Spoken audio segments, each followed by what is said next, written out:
ও পর্দার আড়ালের আম্মা জানেরা, বোনেরা, আপনার মতো কত মা এই জমিনে এখন আছে, বেপর্দায় চলে না, নামাজ ছাড়ে না, মোবাইলে সময় নষ্ট করে না, স্বামীর মাল হেফাজত করে, খেয়ানত করে না।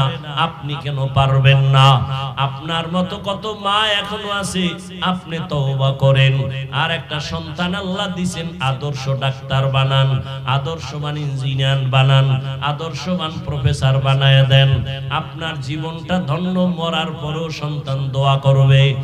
ও পর্দার আড়ালের মা, আপনাদের অবদানের কারণে, দোয়ার কারণে এই দুনিয়ায় সব সন্তান ভালো হয়েছে, ভালো হয়েছে, গাছ ভালো, ফল ভালো। মা আদর্শওয়ালা যদি হয়, সন্তান ভালো হয়। এসপি সাহেবের ব্যবহার ভালো, উদ্দেশ্য খবর নেন, তার মা ভালো। ওসি সাহেবের ব্যবহার ভালো, খবর নিয়ে দেখবেন তার মা আদর্শওয়ালা ভালো। এই জন্যই সন্তান ভালো। এরে আম্মা জানেরা, আপনাদের সন্তানগুলোকে জেনারেল লাইনে পড়ায়া নামাজি বানায়া দেন। আপনার সন্তানটাকে কোরআন পড়ায়া দেন, স্কুলে পড়বে, ডাক্তার হইয়াও কোরআন পড়িয়া মা বাবার জন্য দোয়া করবে, ইঞ্জিনিয়ার হলেও কোরআন পড়ে মা বাবার জন্য দোয়া করবে। এখনো সময় আছে, তওবা করে নেন। বৃদ্ধ বাবাজিরা, আপনার মতো কত বৃদ্ধ মানুষ মসজিদে গিয়া নামাজ পড়ে, বলেন আপনি কেন পারেন না? ও আমার কলিজার যুবক বাবারা, এখনো সময় আছে, তওবা করে নাও।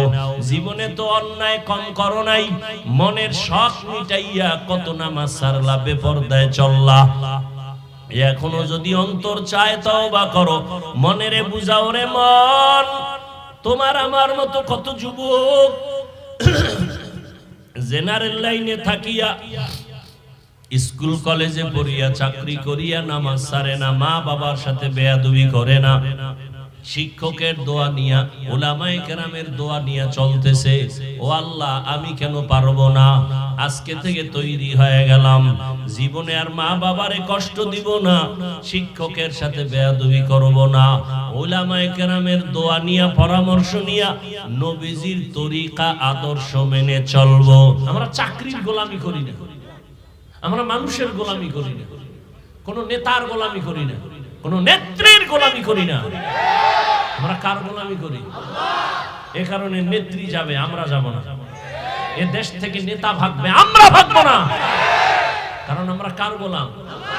আল্লাহ আছেন যতদিন, আমগো হায়াত যতক্ষণ আছে, আমরা সম্মানে থাকবো ততদিন। আর তুমি মানুষের গোলাম, মানুষ থাকবে না, তুমি নেই। নেতার গোলাম, নেতা নাই, তুমি নেই। নেত্রীর গোলাম, নেত্রী নেই, তুমি নেই। মাস্তানি বাদ দাও। বহু মাস্তান বিল্ডিং ধুয়ে জঙ্গলে ঘুমায়, লাভ কি? মাস্তানি কইরো না, খবরদার। যদি মাস্তানি করো, গাট্টিটা রেডি রাখো, কোন দিন তোমারও জানি আবার দৌড় দেওয়া লাগে। গাট্টি রেডি রাখো। চিনো না এখনো বাংলাদেশের মুসলমানের? মুসলমান খুব ঠান্ডা মানুষ, এটি গরম হইলে নিভানের আগুন, পানি দুনিয়ায় নেই। খুব সাবধান। আল্লাহ হেদায়েত দান করুন। সব সময় দরুদের আমল করবেন ইনশাআল্লাহ। আবার বাথরুমে গিয়ে কইরেন না। বাঙালি তো বড় খারাপ, যেটা বাধা দেবে সেইটা বেশি করো। কয় ভাই দাওয়াত, কা আলহামদুলিল্লাহ, কা আপনার বাড়ি, কা নাউজুবিল্লাহ। এলো বাঙালি। হ্যাঁ, আল্লাহ হেদায়েত দান করুন। ওলামায়ে কেরাম আলোচনা করেছেন, আমার পরে করবে কেউ? হ্যাঁ, আমি আপনাদের সামনে খুব সংক্ষেপ, মাগরিবের পরে বসবো, বিশাল যানজট ঝামেলা, আসতে আসতে অনেক দেরি হয়ে গেল। তো সংক্ষিপ্ত দু চারটি কথা বলবো, বেশি না। বয়ান তো আপনারা জানেন, কি বয়ান করবো বলেন তো?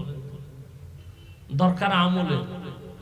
বয়ান তো সবাই জানেন, গালি দেওয়া হারাম, গীবত করা হারাম, মিথ্যা বলা হারাম, চুরি করা হারাম, ডাকাতি হারাম, জুলুম করা হারাম, মা বাবার সাথে বেয়াদবি হারাম, নাচ দেখা হারাম, গান শোনা হারাম, তাস খেলা হারাম, জুয়া খেলা হারাম, লুড্ডু খেলা হারাম, ক্যারাম বোর্ড খেলা হারাম।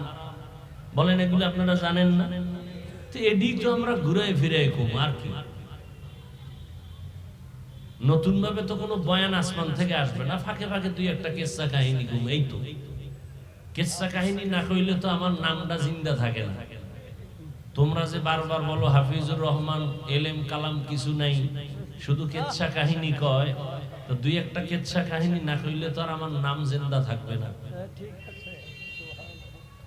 তুমি বেয়াদব কদ্দুর আগাইছো, তোমার হিসাবটা তুমি কইরো, তোমার বিবেকের কাছে রেখে গেলাম। তুমি জাহেল, তুমি মূর্খ, তুমি ইসলাম সম্পর্কে পৃথিবীর নিকৃষ্ট মূর্খ।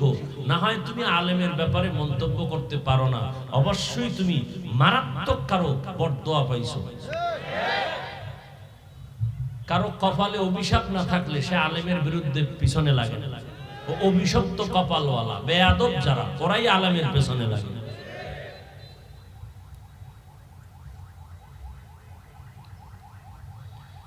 তো যে আয়াত পড়লাম তরজমাটা বলে নেই। ইয়া আইয়ুহাল্লাযীনা আমানুত্তাকুল্লাহ হাক্কা তুকাতিহি ওয়া লা তামুতুন্না ইল্লা ওয়া আনতুম মুসলিমুন। হে মুমিন, আল্লাহকে ভয় করো, ভয় করার মতো হক আদায় করে। মুসলমান না হইয়া কেউ মৃত্যুবরণ করিও না। নবীজি বলেন ক্বালা রাসূলুল্লাহ সাল্লাল্লাহু আলাইহি ওয়া আলিহি ওয়াসাল্লাম আলা কুল্লুকুম রাঈন ওয়া কুল্লুকুম মাসউলুন আন রাইয়াতিহি।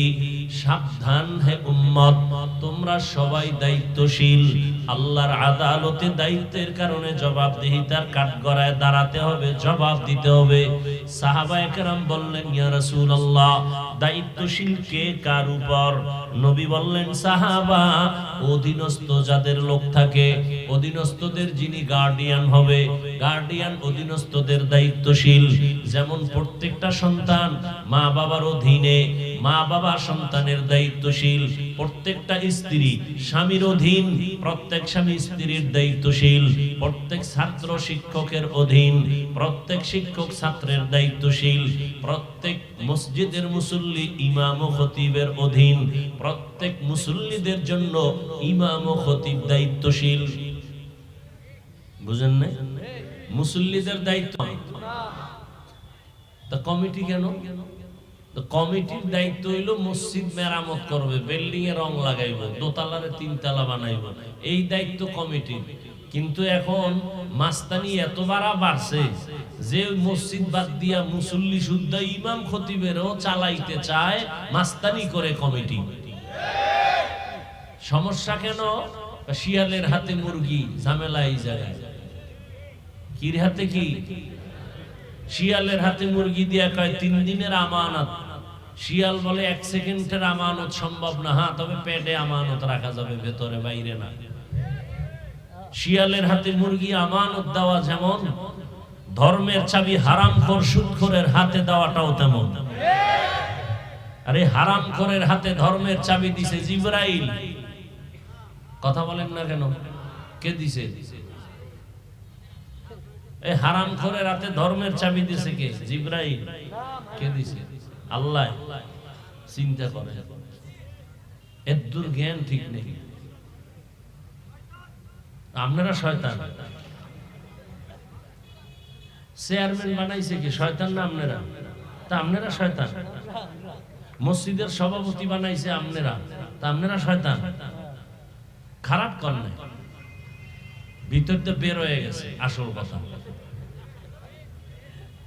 এই জনগণ, এই হারামখুরি জনগণ প্রার্থীর টাকা খাইছে না ভোটের আগের রাত্রে, খাইয়ে এরে উড়াইছে চেয়ারে। এলাকার বড় দামি, এরে বানাইছে সভাপতি। দামি হইলো কেমনে? অনেক বড় ভিআইপি। বুঝলা কেমনে? অনেক টাকাওয়ালা। এত টাকা পাইলো কই? যত বড় ভিআইপি তত বড় সুদখোর, যত বড় ভিআইপি তত বড় মদখোর। বুঝেননি? আল্লাহ হেদায়েত দান করে। হায় হায়, জনগণ যদি হারামখোর হয়, নেতাও হারামখোর হবে। লিখে রাখবেন কথাগুলো। জনগণ সুদখোর হলে নেতাও সুদখোর হয়, জনগণ নামাজি হলে তাদের নেতাও নামাজি হয়। এটা বিস্তারিত বুঝাবার সময় নেই। তো আল্লাহ বলেন, নবী বলেন, দায়িত্বশীল মসজিদের মুসল্লিদের দায়িত্বশীল ইমাম ও খতিব। কোন কমিটির লোক মুসল্লিদের দায়িত্বশীল না, এরা মসজিদ মেরামতের দায়িত্বশীল। মুসল্লিদের ধর্মীয় বিষয় টোটালটাই দায়িত্ব পালন করবে ইমাম ও খতিব। নামাজের টাইম কখন হবে, একামত কয়টায় হবে, আজান কত টাইমে হবে, ইফতারি কখন হবে, বয়ান কত টাইম হবে, নির্ধারণ করবে মসজিদের সর্বোচ্চ সম্মানের ব্যক্তি ইমাম ও খতিব। এগুলো চলে? হ্যাঁ, আমি হাফিজুর রহমান কইয়া যাই, এই কোন মসজিদে যদি কোনো খতিব কয়, ইমাম কয়, সূর্য ডুবার আগে নাই। ওই যে শিয়ালের হাতে মুরগি, হুজুর ওয়াজ করবেন, রাজনীতি করবেন না। কি করবেন না? বয়ান করবেন, রাজনীতি করবেন না। ওলামায়ে কেরাম রাজনীতির বয়ান যদি করেন, কোরআন থেকে ওই কথাই বলেন। সুলাইমান নবী দেশ চালায়া যে রাজনীতি করছেন, কোরআনের তাই বলেন। ইউসুফ নবী মিশর চালাইছেন, কোরআনে ঘটনা নাই? ওলামায়ে কেরাম তো তাই বলেন। চান্দাবাজি আর ধান্দাবাজির কথা তো বলেন। এরপরও যদি বলেন হবে না, মেনে নিলাম, আধা মিনিট কোন রাজনীতির চলবে না। কিন্তু প্রশ্ন, সেই স্টেজে নেতাদের বক্তব্য হয় কেন, পোস্টারে নাম আসে কেন? মসজিদে চলবে না রাজনীতি, সেখানে ভোট চাওয়া হয় কেন? গরম বাতি মিলাই বেজা। আর কত মুসলমান এত টেনশন কেন? এ দেশ আমার, এ দেশ আমার, আমি এ দেশের জন্মভূমির আমি সন্তান। এদেশে মাদ্রাসা, মসজিদ, আলেম ওলামা, মুসলমান সর্বোচ্চ লেভেলে আছে। অতএব মুসলমানের বিরুদ্ধে কোনো কথা বলা যাবে না। যে বলবে সে মুসলমানের কাতারে তাকে রাখার কোনো সুযোগ নেই। ভয় পাও কেন? ভয় পাই তো হারাম কথা আমিও খাইছি। ভয় তো এই জায়গায়, তোমার স্ত্রী দিন তুমি হুকুম দিবা নামাজ পড়ো, পর্দা করো, তুমি হুকুম দিতে ভয় পায় কেন? কয় ওই যে যৌতুকের নামে বউয়ের থেকে পায়খানা খাইছি না, এই জন্য একটু দুর্বলতা রয়ে গেছে, এই জন্য বউরে অর্ডার দিতে পারে না। আছে না নাই? কি খাইছে? কি যৌতুক? যৌতুক খাইছে নি? আপনাকে কসবা এলাকায় নাই কথা, সত্য কথা বলতে টেনশন করেন কেন? যৌতুক আছে তো, যেই বিয়ে যৌতুক হয় ওই বিয়ের সংসারটা কেন শান্তির সংসার হবে বলেন? এ সারা দুনিয়ার হুজুরেরা দোয়া করলেও তো কাজ হবে। যৌতুক যারা খায়, যারা নেয়, যারা দেয়, যারা সহযোগিতা করে, সবাই জালেম, ডাকাত, চোর, ছোট লোকের বাচ্চা, ফকিন্নি। এদের মতো মানবতার দুশ্মন, এরা দেশের দুশ্মন, নারীর দুশ্মন, আমার রসুলের দুশ্মন, এরা ইসলামের দুশ্মন। এদের মতো ইতর, এদের মতো ছোট লোক, এদের মতো ফকিন্নির বাচ্চা, এদের মতো বেলাজা, এদের মতো বেহায়া, ডাকাত জমিনে আর কেউ নাই। আরো কি কইলে লজ্জা হবে, দুই একটা ভাষা আমারে শিখা।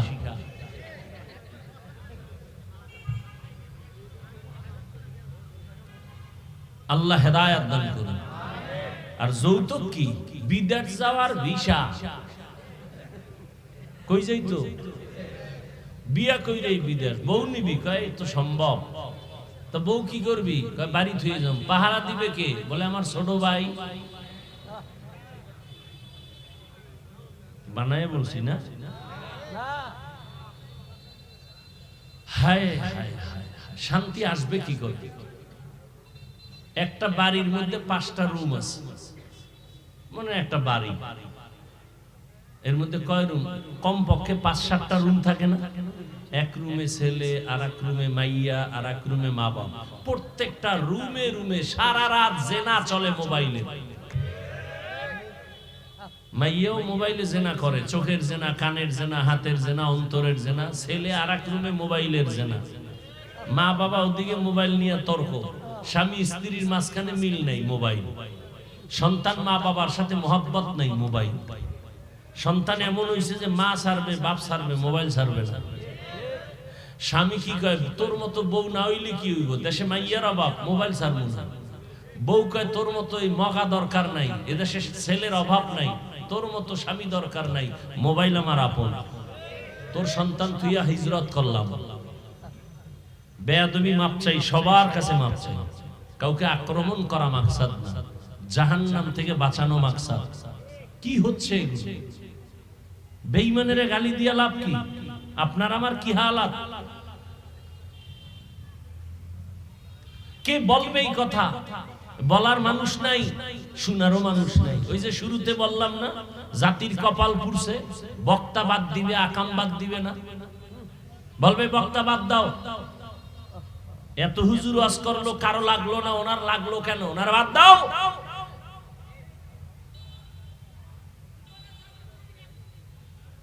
বলবে এটি ওয়াজ আর ওয়াজ নাই।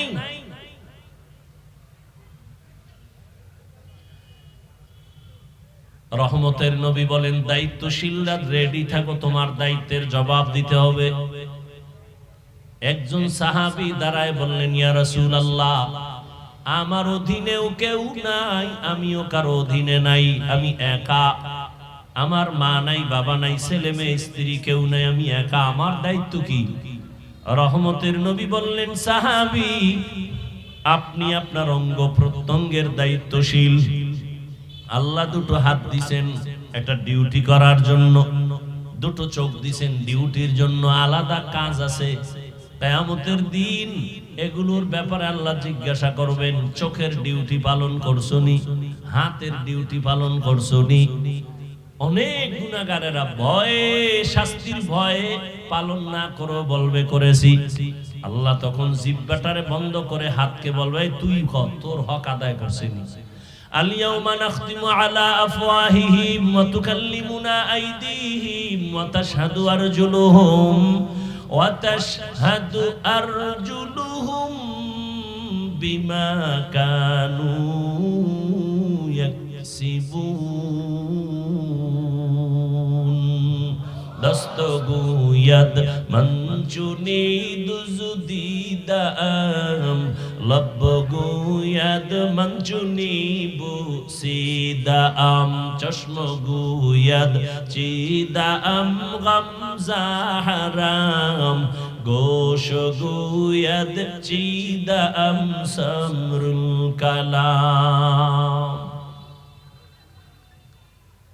পীর সাহেবের মুরিদ, তাবলীগের চিল্লা দেনেওয়ালা ভাই, ভিআইপি প্যাকেজের হাজি, তোমার তাবলীগ, তোমার জিকির আজকার আর ফাকরি, পীরের মুরিদ, তোমার ওজিফা আর হাজি সাহেবের হজ কি পরিমাণ কবুল, এগুলোর প্রমাণ মিলে তার মাইয়া ভোলার বিবাহের সময়। কি রাজি সাহেব, কি তাবলীগওয়ালা, কি চিল্লাওয়ালা, কি পীরের মুরিদ, মাইয়া ভোলার বিয়ার সময় টের পাওয়া যায় ইমানের পার্সেন্ট কত। ঠিক নেই? জিন্দেগি মে বন্দেগি তু করনা হে, জিন্দেগি মে বন্দেগি তু করনা হে, जिंदगी बे बंदगी शर्मिंदा है, जिंदगी बे बंदगी शर्मिंदा है। दुनिया में हो दुनिया का तलबगार न हो, बाजार से गुजर हो खरीदार ना हो। ये दुनिया एक मिसल कागज फूल है, ये दुनिया एक मिसल कागज फूल है। जिंदगी में बंदगी तू करना है, जिंदगी में बंदगी तू करना है। जिंदगी बे बंदगी शर्मिंदा है जिंदगी बे बंदगी शर्मिंदा है जिंदगी में बंदगी कुन बंदगी बंदगी बे जिंदगी शर्मिंदगी। কিয়ামতের ময়দানে হাতকে আল্লাহ বলবে কথা বলো। আপনাদের হাত কথা বলতে পারে? আল্লাহ যদি অর্ডার করেন পারবে? এই বিশ্বাসটা যদি থাকে তাহলে অনেক ভেজাল থাকবে না জমিনে। বলে কেন? মরা গাছে কথা কয়, কালি না কেমনে? বলে হ্যাঁ, যে হাত কথা বলতে পারে না আমার মাওলা কুদরতি ক্ষমতা দিলে পারবে। দুধের বাচ্চা কথা বলতে পারে না, আল্লাহর কুদরতে পারে না? পারে না? এক কথায় জবাব, দুনিয়ার সব বিবেক যেটা বলে হবে না, মুমিন আকীদা রাখতে হবে আমার আল্লাহর কুদরতে সেটা হবে। দুনিয়ার মুমিন, দুনিয়ার সব মানুষ বিবেক দিয়ে যেটা বলে এটা অসম্ভব, মনে রাখতে হবে সেটা আমার আল্লাহর কুদরতে সম্ভব। মরা গাছে কথা বলতে পারে না, এটাই তো বাস্তবতা, কিন্তু আমার আল্লাহ কুদরতের ক্ষমতা দিলে পারবে কিনা? পাথর কথা বলতে পারে না, আল্লাহ যদি ক্ষমতা দেয় পারেনি? পারে। এই কথাটা অন্তরে যদি থাকে তাহলে অনেক ঝামেলার সমাধান হয়ে যাবে। এরে গাছ কেমনে কথা বলে? আল্লাহ পাক বলাইলে আল্লাহ বলায়। আগুন কথা বলেছে, নমরুদের সাথে আগুন কথা বলেছে, ইব্রাহিমরে আগুনের মধ্যে ফালাইয়া পানি কথা বলে। আল্লাহ তাআলা তার ভাষায় বলে, যে বুঝার সে বুঝে। হরিণ কথা বলে, কেউ বুঝে না, রহমতের নবী বুঝেন। জমিনে পিপিলিকায় কথা বলে, কেউ বুঝে না, সুলাইমান নবী বুঝতেছেন। কোরআনের ঘটনা না ভাইরা আমার? আল্লাহর কুদরতে হাত কথা বলবে, হে মালিক এই হাত দিয়া মা বাবার কল্যাণে কাজ করবে, করে নাই, বরং এই হাতের দ্বারা মানুষের উপরে জুলুম করেছে, কলমটা উল্টা দিকে ব্যবহার করেছে। চোখ বলবে, হে মালিক এই চক্ষু দিয়া মা দেখবে সওয়াব, বাবা দেখবে সওয়াব, এই চোখ দিয়া কোরআন শরীফ দেখবে সওয়াব, এই চক্ষু দিয়া বাইতুল্লাহ তাকায়া দেখবে সওয়াব, এই চক্ষু দুইটা দিয়া আলেম দেখবে সওয়াব। বান্দা বাইতুল্লাহ দেখে নাই, কোরআন দেখে নাই, বান্দা চোখ দিয়া মা বাবারে মোহাব্বতের নজরে দেখে নাই, বরং মোবাইলটা সামনে নিয়ে সারা রাত কবিরা গুনাহ কবিরা গুনাহ কবিরা গুনাহ দেখে দেখে রাত কাটিয়েছে। চোখ বলে ফেলবে। আল্লাহ এভাবে সব হিসাব নিবেন। এজন্য আল্লাহ বলেন, এই মুমিনেরা আমি আল্লাহকে ভয় কর, হক আদায় করে ভয় করার মতো, এবং সতর্কবাণী মুসলমান না হইয়া মরণ বরণ করবি না। দুইটা আদেশ আল্লাহ দিলেন, একটা আদেশ হলো ইতিবাচক আর একটা আদেশ নেতিবাচক। আল্লাহকে ভয় কর, মুসলমান না হইয়া মরিস না। এই দুইটা কথা আল্লাহ কোন বেঈমানকে বলেন নাই, একমাত্র মুমিনকে বলেছেন। বেঈমানের না বলে মুমিনকে শুধু কেন বললেন? তার জবাব, জান্নাত শুধু মুমিন পাবে, কোন বেঈমান জান্নাত পাবে না। কারা পাবে জান্নাত? কারা পাবে? মুমিনেরাও যে পাবে বহু বেতের বাড়ির পর, হেম সোজা না, বহু কঠিন। কে কয় জান্নাত পাওয়া সহজ? জান্নাত পাওয়া সহজ হইলে জান্নাতের টিকিট হাতে লইয়া আবু বকর সারা জীবন কাঁদলেন কেন? ওমরে ফারুক কাঁদলেন কেন? উসমান রাদিয়াল্লাহু আনহু কাঁদলেন কেন? স্বয়ং রাসূল কান্না করছেন। আম্মাজান আয়েশা কাঁদলেন কেন? আম্মাজান খাদিজা কাঁদলেন কেন? এত সোজা। আল্লাহ বুঝার তৌফিক দান করেন। সব জায়গায় বয়ান যাই চলতেছে, বুঝের অভাবেই সব এলোমেলো হয়ে আছে। তাবলীগওয়ালাদের মেহনত, পীর মাশায়েখের মেহনত, উলামায়ে আহলে হকের মেহনত, জুমার খতিবের মেহনত, হাজারো আলেম আপনাদের পেছনে সময় দিতেছে, অথচ এরপরে আমলের খাতা শূন্য। আপনাদের পিছনে সময় দিব কেন? আপনারা তো আল্লাহ মানেন, নবী মানেন, কোরআন মানেন, হাদিস মানেন, আপনাদের বয়ান করার তো কোনো প্রয়োজন ছিল না। আজকে তো বয়ান তাদেরকে করব হিন্দুদের মন্দিরে, খ্রিস্টানদের গির্জায়, যারা আল্লাহ চিনে না, নবী চিনে না, কোরআন বুঝে না, কিন্তু তাদের সামনে যাওয়ার একটা সেকেন্ড সময় নাই। আপনাদের পেছনে সময় দিতে দিতে 12 মাস শেষ। ফজরের পরে, জোহরের পরে, আসরের পরে, মাগরিবের পরে সারা রাত বয়ান। শুধু আমি একা, হাজারো লাখো আলেম আপনাদের পেছনে মেহনত করে, অথচ আপনার আল্লাহ আমার আল্লাহ এক, আপনার নবী আমার নবী। কথা বলেন না কেন? আপনাদের কোরআন আমার কোরআন, আপনাদের ধর্ম আমার ধর্ম, আপনাদের কালেমা আমার কালেমা, আপনাদের কাবা আমার কাবা। আপনি আমি দুনিয়াতে আসছি সিস্টেম এক, বিদায় বেলা কাফনের সংখ্যা এক, পুরুষের 3টা, মহিলার 5টা, কালার হবে আলাদা। কি? মহিলাদের কালার হবে কালো, পুরুষেরটা হবে সাদা। তাবলীগওয়ালাদেরটা একরকম, যারা তাবলীগের লাইনে নাই তাদের কালার আর এক রকম। তাই কি সব এক? কি কালার? কি কালার? সাদা কালার। কে ধনী, কে গরিব, কে আলেম, কে মূর্খ, কে কওমি, কে আলিয়া, কে তাবলীগ, কে চরমনাই, কোনো ভেদাভেদ নাই, সবার কাফনের কালার। তোমরা কালার লয়ে কিলেকিলি করো কেন? আমি যে কই শয়তানে যারে ধরে কাম তুই আকাম করে, তেলাওয়াতের চিন্তা নাই, নামাজের চিন্তা নাই, দরুদের চিন্তা নাই। তুমি যতক্ষণ তর্ক করবা ততক্ষণ দরুদ শরীফ পড়লে তো সওয়াব। তর্ক করে এদেশে কি সমাধান হয়েছে? একেবারে চাপাবাজি করছে, ও মুখের দেখায় দিব বহাস হবে। বাংলাদেশে বহাস কইরা কি হইছে? কিচ্ছু হয় না, দ্বন্দ্ব ছাড়া। বরং যে লাইনে আসিল হে লাইনে আরো মজবুত হয়ে গেছে।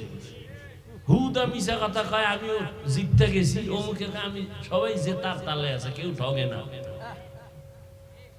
তুই বহাস দিয়ে কি হয়েছে? তর্ক দিয়ে কিচ্ছু হয় নাই। তর্ক বাদ দাও, আমলের দিকে আগাও। কালার নিয়ে তর্ক কেন? এই কালার নিয়েও তর্ক, চিন্তা করছেন? কে সাদা পড়লো, কে সবুজ পড়লো, কে কালো পড়লো, নিয়ে তর্ক কেন? আরে ভাই, আপনি যে কালার পারেন পরেন, আপনি নিষেধ নেই। রসুল সবুজও পরেছেন, ব্যবহার করেছেন কালো, সাদা, সমস্যা কি? এই নিয়ে একটা কিলেকিলি বাজাইতে হইব কেন? মাস্তানি দেখাইতে হইব দুনিয়া। রসুলের আদর্শ কি এমন ছিল? কই পাইলেন এই আদর্শ? রসুলের আদর্শ কি শিখছেন? রসুল তো 63 বছর হায়াতে কোনোদিন কাউকে একটা গালি দেননি। কি শিখছেন? রসুল তো কোনোদিন গালির জবাবও দেন না। শুনছে গালি, দাঁড়ায় দাঁড়ায় গালি দিতেছে, নবী চুপ করে শুনতেছে, জীবনে জবাবও দেন। নবী একটা মিথ্যা কথা বলেন নাই। নবী দুটো চোখ গরম করে কারো দিকে তাকান নাই। কি শিখলেন নবীর থেকে? জান্নাত শুধু মুমিন পাবে, কোনো বেঈমান পাবে না। তবে মুমিনও যে জান্নাত পাবে বড় কঠিন পরীক্ষার পর। কারণ আপনার এই কথা অনেকে শুনছেন, আমি 1 মিনিটে টাচ দিয়া যাই। আপনারা অনেকে জানেন 72 দল জাহান্নামী, 1 দল জান্নাতি, জানেন না? বনি ইসরাইলের 72, মুহাম্মদের উম্মতের আরো 1 দল বেড়ে যাবে। নবী বলেন সবাই জাহান্নামে যাবে, 1 দল জান্নাতে যাবে। এই কথাটা আপনারা অনেক আগে থেকে জানেন, তবে এই কথা জানেন কিনা আমি জানি না। জানলে ভালো, না জানলে আবার বলি। এই যে 72 দল জাহান্নামে যাবে, এই 72 দল জাহান্নামীদের মধ্যে হিন্দু, বৌদ্ধ, ইহুদি, খ্রিস্টান কেউ নেই, সব হলো মুসলমান। এবার কোন দলে আছেন হিসাব মিলান বাসায় যাইয়া। মোবাইল তো কম চালাইলেন না, আজকের রাতটা না চালাই হিসাব মিলান করছেন তো আকাম জীবনে, মনের শখ মিটাইয়া করছেন। মনে চাইছে দাড়ি কাটবেন, ধাম করে কেটে ফেলছেন। মনে চাইছে পার্কে দৌড় দিবেন, দৌড়। মনে চাইছে নামাজ ছাড়বেন, ছেড়েছেন। আর কত মানুষের শখের একটা সীমাবদ্ধতা তো থাকা দরকার। আর কত মরবেন না? ইদানিং কালে বেশি মরে যুবকেরা, আর সুস্থ মানুষ, অসুস্থরা কম মরে। কয়দিনের বাহাদুরি করুন। চোখের সামনে কত আপনজন হারায় ফেলছেন না? আপনাকে এখনো সংকেত দেওয়া হয়নি যে আপনিও রেডি হন। কাফনের কালারও এক, কবরে যে কবরে রাখবে সে কবরের সাইজ। আপনাদের এলাকার কবর এক হাত বড় হবে। কবরে রাখার পরে সবাই চলে যাওয়ার পরে প্রশ্ন হবে তিনটা, তাও এক না? হুজুরদেরটা আলাদা। সবার প্রশ্ন এক, তিনটা প্রশ্ন। রবের পরিচয় দাও, ধর্মের পরিচয় দাও, রাহমাতুল লিল আলামিনের পরিচয় দাও। আল্লাহ এক, নবী এক, কোরআন এক, কাবা এক, ধর্ম এক, কালেমা এক, কবর এক, কাফন এক, কালার এক, প্রশ্ন এক।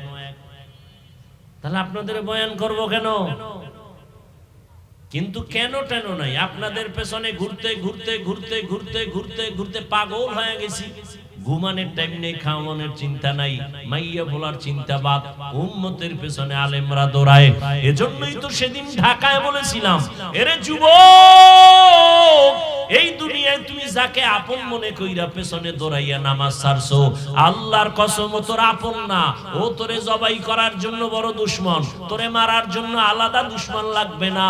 তুই যার পিছনে ঘুরো সেই তোরে মেরে ফেলবে যদি ভাগে কম পড়ে যায়। ও চান্দাবাজার ধান্দাবাজ, আল্লাহর জাতের কসম, এই দুনিয়ায় তোমার নিরেট নিঃস্বার্থ আপন একমাত্র উলামায়ে কেরাম। আলেম ছাড়া তোমার কেউ আপন নাই। দেখো না কেমনে বুঝামু, সময় খুব কম। সরকারি বেসরকারি চাকরি করে একজনে, কয় ঘন্টা টাইম চাকরি? আর তো তাড়াতাড়ি বলেন। 8 ঘন্টা। নিম্নে বেতন কত? নিম্নে 15-20 হাজার ধরেন, 20,000 টাকা বেতন, ডিউটি 8 ঘন্টা। টেবিলের তলে আরো কত, আর মা খালারা মুক্তার দানা থুইয়া গেছে, ওটি খাইবো বইয়া বইয়া। ঠিক নেই? হায় হায় হায়। এবার বলো, ইমাম সাহেব যে মসজিদে নামাজ পড়ায়, ডিউটি কয় ঘন্টা? কও বেতন কত?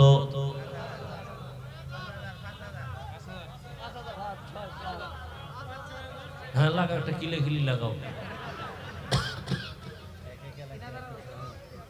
5,000। শহর এলাকায় একটু বেশি। আচ্ছা বলেন তো, এর থেকে জুলুম দুনিয়াতে আর কোনটা আছে?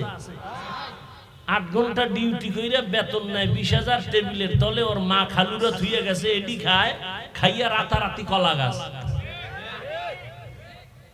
এতদিন রিকশায় চলছে, আর এখন গাড়ি শুধু না, সামনে খালি পেঁপো আওয়াজ। আর একটা ইমাম 24টা ঘন্টা মসজিদে সময় দেয়, রিমান্ডে রাখে ইমাম রে। একক তো নামাজে না থাকলে রিকশাওয়ালাও কয় গেছিলেন কই? ইমাম কয় কে তুমি? আমি রিকশা ড্রাইভার। কিসের পাওয়ার? 5 টাকা বেতন দেই। এরকম বেয়াদব আছে না নাই? দুনিয়াতে এর থেকে জুলুম আর কি হতে পারে? বিবেক কই? সভাপতি দেয় কত? মাসে 100। বাকি কত? কয় 13 মাস। সেক্রেটারি বেতন কত? কয় 50 টাকা দেয়। বেশি দেওয়া যাবে না, তাহলে সভাপতির উপরে উঠতে যাইব। বেশি দেওয়া যাবে না, সভাপতি যা দিবে এর অর্ধেক 50। এই সভাপতি। আর ওয়ার্ডের মেম্বার হবে, এই জন্য রাতে হাতিয়া মারছে 2 কোটি। কথা কয় না? খালি একটা মেম্বারের পদ নিবে, হইতে পারে কিনা এটার খবর নাই, খালি পদটা নিয়ে দাঁড়াইবে, এতে 2 কোটি নাই। আর ইমামের বেতন 100 টাকা, তাও ঠিক মতো দেয় না।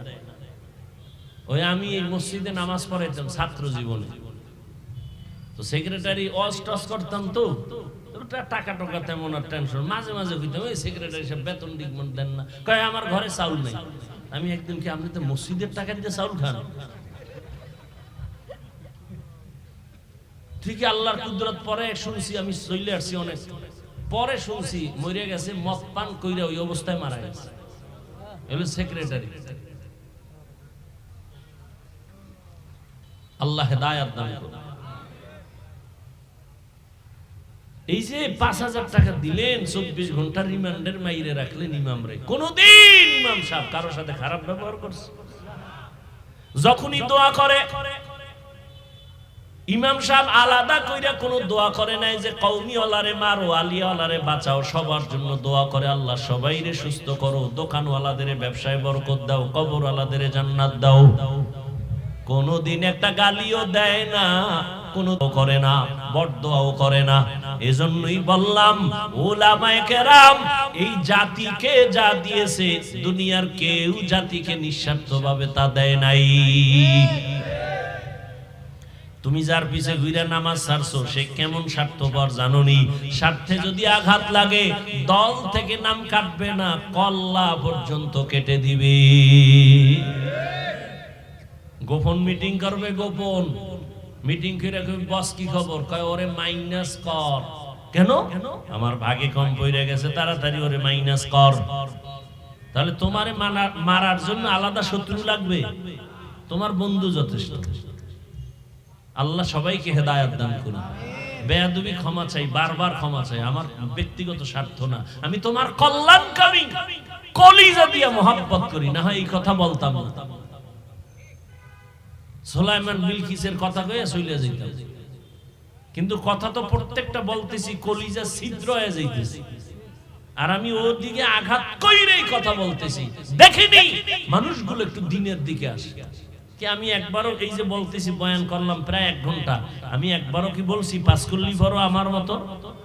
বলো, আমি কওমি মাদ্রাসার তাজা সন্তান, আমি একবারও কি বলছি যে কওমি মাদ্রাসায় যাও? কথা বল না। আমি একবারও বলি নাই তাবলিগে যাও, অথচ আমি তাবলিগের লাইনের তাজা সন্তান। আমি পীরের মুরিদ। শুধু আমি মুরিদ না, আমি বাংলাদেশের কঠিন মুরিদ। কেমন কঠিন? এই বাংলাদেশে যারা বলে পীর মানি না, ওলিয়া উলিয়া মানি না, এদেরকে আমি দ্ব্যর্থহীন ভাষায় সারা বাংলাদেশে চিৎকার দিয়া বলি, আল্লাহর কসম। কি সমস্যা? কি এখানে কি কি এখানে কথাটাই আমার কও। হ্যাঁ, আচ্ছা ঠিক আছে, সমস্যা নেই, অন্তর বাইরে তাই সাইডে দেব।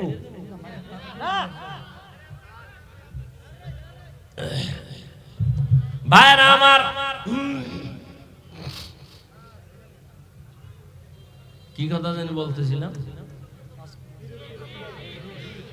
এই বাংলাদেশে যারা পীর মানে না, ওলিয়া উলিয়া মানে না, সারা বাংলাদেশে আমি কসম খেয়ে বলি, যারা পীর মানে না, ওলিয়া উলিয়া মানে না, এই কথা যারা বলবে আমি চ্যালেঞ্জ করে কোরআনের শপথ করিয়া আল্লাহর উপরে কসম করে বলবো, তারা কোরআন মানে না, বুখারী শরীফ মানে না। এরা এমন ভণ্ডের ভণ্ড, এদের যারা ভণ্ড বলবে না, আল্লাহর কসম তারাও ভণ্ড। কোন মায়ের সন্তানের শক্তি নাই আমার এই কথার কাউন্টারে কেউ দাঁড়াও ইনশাআল্লাহ।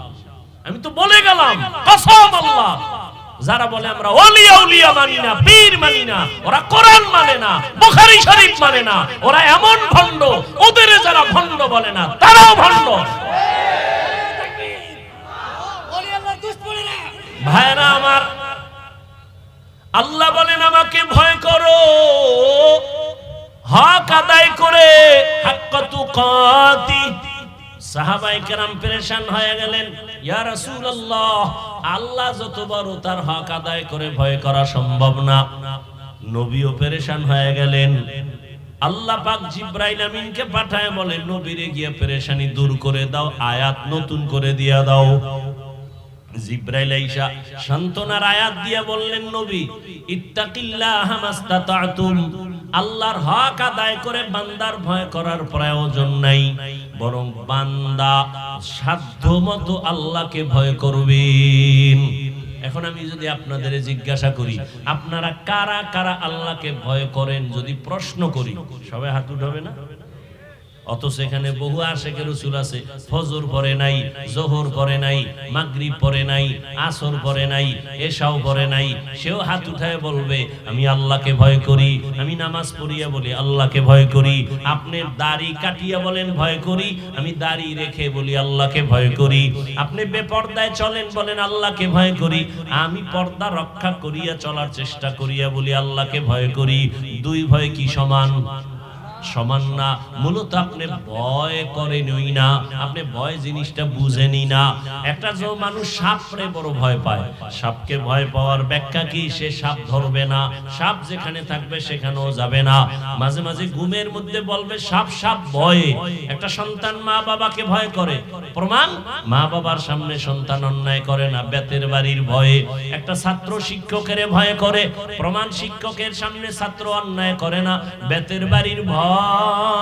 ঠিক এই জমিনের মধ্যে যেই বান্দা আমার আল্লাহকে ভয় করবে, ওই বান্দা গলায় ছুরি লাগাবে, দাড়ির মধ্যে অস্ত্র লাগাবে না।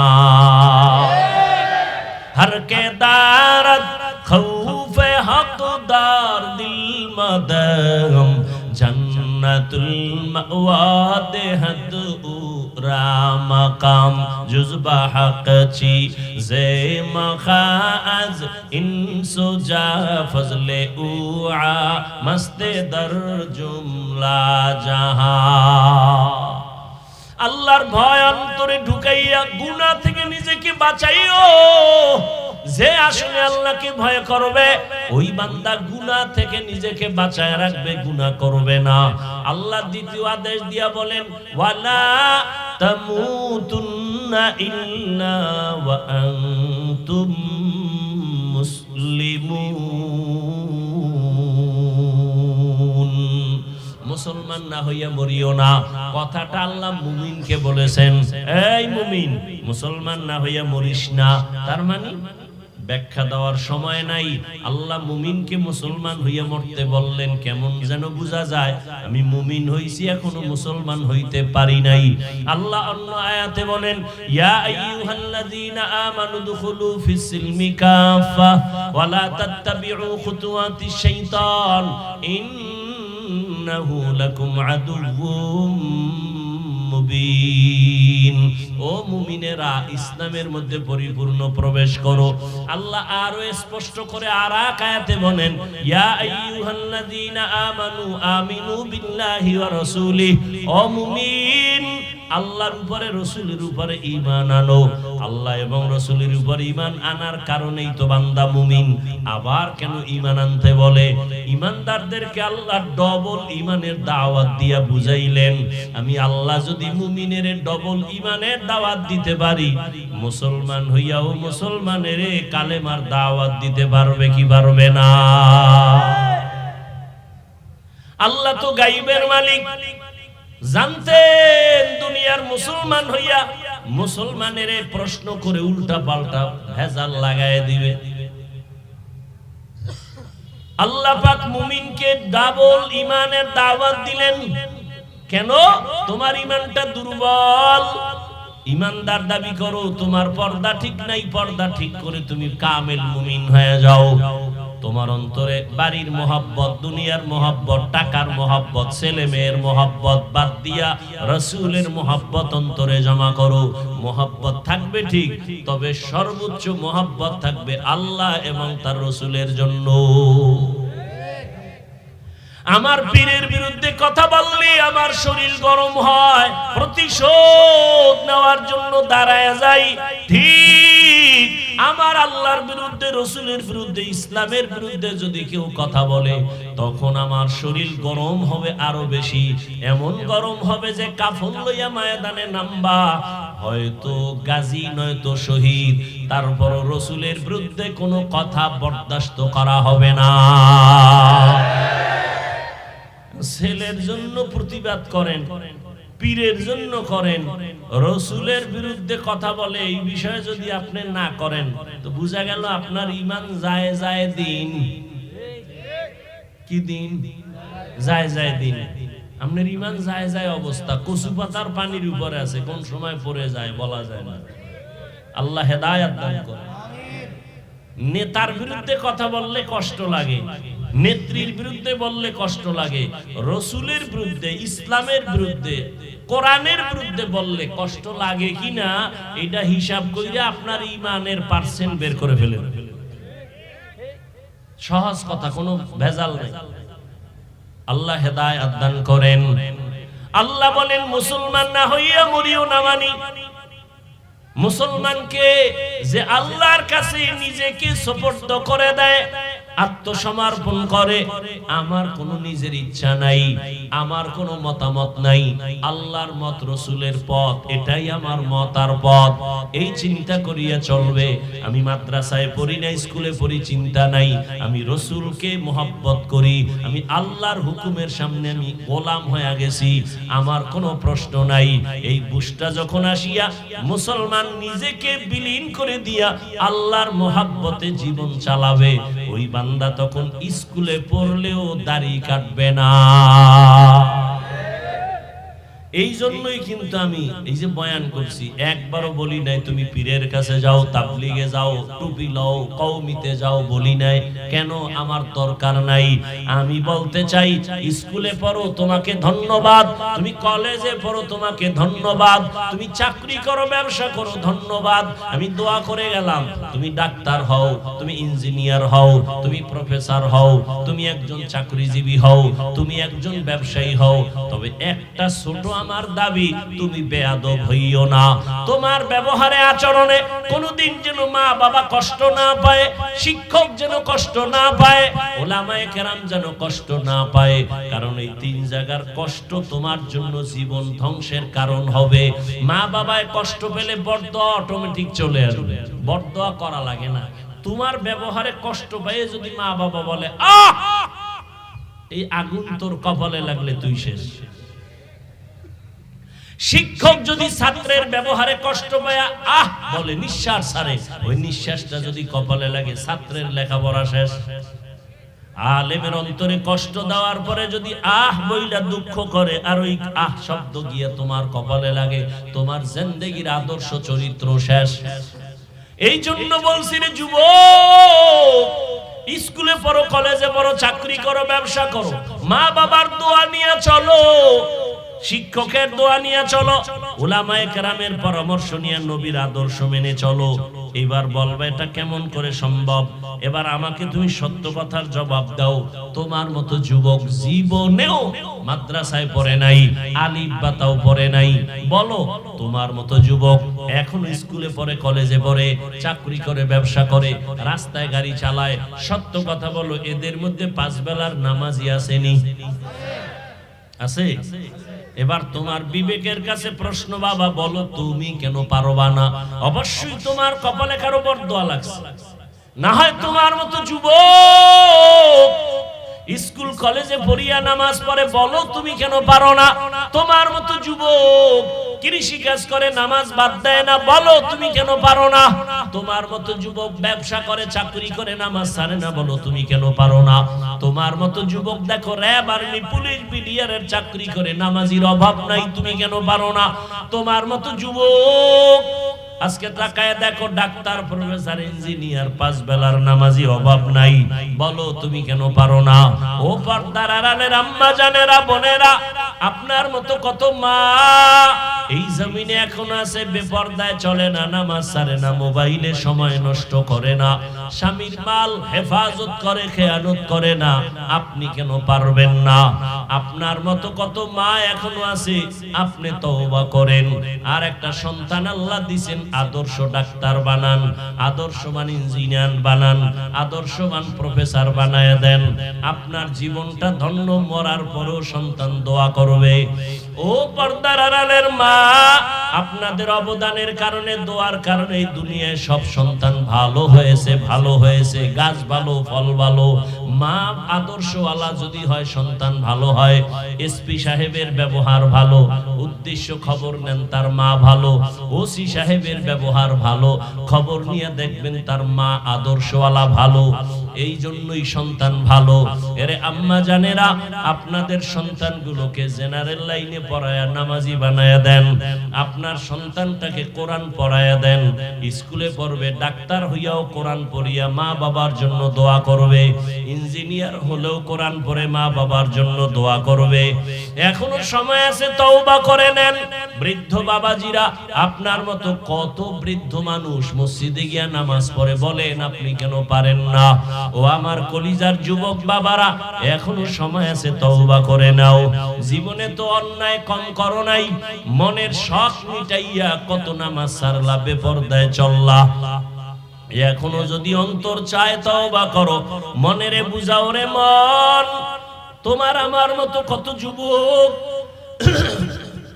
জেনারেল লাইনে থাকিয়া, স্কুল কলেজে পড়িয়া, চাকরি করিয়া নামাজ সারে না, মা বাবার সাথে বেয়াদবি করে না, শিক্ষকের দোয়া নিয়া, উলামায়ে কেরামের দোয়া নিয়া চলতেছে। ও আল্লাহ, আমি কেন পারবো না? আজকে থেকে তৈরি হয়ে গেলাম, জীবনে আর মা বাবারে কষ্ট দিব না, শিক্ষকের সাথে বেয়াদবি করব না, উলামায়ে কেরামের দোয়া নিয়া, পরামর্শ নিয়া, নবীজির তরিকা আদর্শ মেনে চলবো। তওবা করার মতো যদি কারো অন্তর তৈরি হয়, মুনাফিকি যদি অন্তরে না থাকে, খাঁটি মুসলমান হইয়া মা বাবার দোয়া, শিক্ষকের দোয়া, উলামায়ে কেরামের পরামর্শ নিয়া, নবীজির আদর্শ মেনে বাকি জীবনটা কাটায় দিব। তওবা করার মতো যদি কারো অন্তর তৈরি হয়, মুনাফিকি না থাকে, খাঁটি তওবার নিয়ত যাদের আছে, আল্লাহর মুহাব্বতে দুটো হাত আমার আল্লাহকে দেখায় দাও। আয় আল্লাহ, তওবা কবুল করে নেন। আয় আল্লাহ, আমাদের তওবার উপরে মজবুত হইয়া মরণ পর্যন্ত চলার তৌফিক দান করেন, সুন্নাতওয়ালা জিন্দেগি দান করেন। মা বাবার দোয়া নিয়া, শিক্ষকের দোয়া নিয়া, উলামায়ে কেরামের পরামর্শ নিয়া, নবীজির আদর্শ সুন্নাত অনুযায়ী চলার তৌফিক দান করেন। আমিন। আলহামদুলিল্লাহি রাব্বিল আলামিন। والصلاة والسلام على سيد الأنبياء والمرسلين وعلى آله وأصحابه أجمعين. يا أرحم الراحمين، يا أرحم الراحمين، يا أرحم الراحمين. رب ارحمهما كما ربياني صغيرا. اللهم إنك عفو كريم تحب العفو فاعف عنا. اللهم إنا نسألك رضاك والجنة ونعوذ بك من سخطك والنار. ও আল্লাহ, গুনার বোঝা নিয়ে আপনার দরওয়াজায় হাজির। উলামায়ে কেরাম, মুরব্বী, হাজী সাহেব, ব্যবসায়ী, চাকরিজীবী, ছাত্র, যুবক, আপনার দরওয়াজায় হাজির। পর্দার আড়ালের মা বোনেরাও হাত তুলেছেন। মেহেরবানি করে আমাদের জীবনের গুনাহগুলো মাফ করে দেন। আয় আল্লাহ, আয়োজন কবুল করে নেন। আয় আল্লাহ, সহযোগিতা যারা করেছেন কবুল করে নেন। সকলের কামাই রুজি ব্যবসায় হালাল ভাবে বরকত বাড়ায়া দেন। সারা দুনিয়াবাসীকে মাফ করে দেন। বাংলাদেশ শান্তির দেশ বানায়া দেন। আয় আল্লাহ, জালেমদের জুলুম থেকে হেফাজত করেন। মা বোনদের আবেদা পর্দাওয়ালা বানায়া দেন। সন্তানগুলো নেককার বানায়া দেন। আমার কলিজার যুবকদেরকে দ্বীনের খাদেম বানায়া দেন। মোবাইলের গুনাহের থেকে হেফাজত করেন। আয় আল্লাহ, পরস্পরে হিংসা দূর করে মোহাব্বত বাড়ায়া দেন। নবীজির সুন্নাতওয়ালা জীবন দান করেন। নবীজির রওজা মোবারকে গিয়া সালাম দেওয়ার তৌফিক দান করেন। বাইতুল্লাহর জিয়ারতের জন্য কবুল করে নেন। উলামায়ে আহলে হকের বিজয় দান করেন। আয় আল্লাহ, আমাদের অন্তর থেকে রিয়া, হাসাদ, কিবির দূর করে ইখলাস, তাকওয়া দান করেন। আয় আল্লাহ তাআলা, আমাদের যাদের মা বাবা মুরব্বিরা দুনিয়ায় নাই, সবার কবর জান্নাত বানায়া দেন।